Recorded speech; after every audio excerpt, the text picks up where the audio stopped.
The book of Romans in many Christian circles is often talked about as a way to understand the way of justification. Now, certainly that's one thing that can be drawn from the book.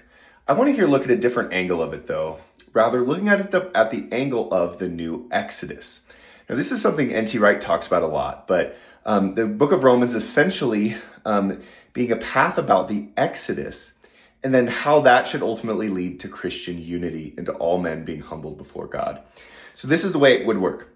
At least within the middle of the book, you've kind of got the setup to this, leading up to this moment in chapter 6, where baptism is talked about.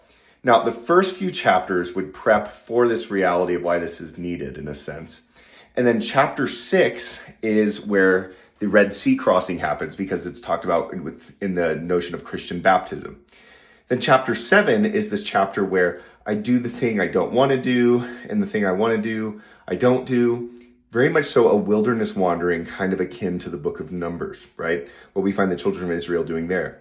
And then chapter 8 being that crossing of the Jordan River into the promised land, where new creation is ultimately restored. Kind of this future vision of what God's going to do and how we participate in that now as children of God who call out Abba, Father, as those reconciled to God. So you can think about it that way. Chapter 6, Red Sea. Chapter 7, wilderness. Chapter 8, crossing into the promised land. Baptism, the Christian life, new creation. And then chapters 9 to 11 talks about this notion of Israel and the Gentiles, how God humbles all men so that all men come to him in need for grace.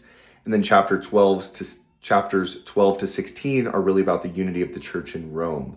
That's so much of a theme in the New Testament in general, certainly in Paul's epistles and the Gospels, is this notion of God once reconciled people living in a reconciled community. The church is meant to be a place where true reconciled people who've been set right with God are now being set right with each other and live in harmony and peace across dividing lines.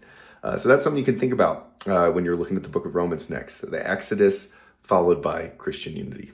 Powerful stuff.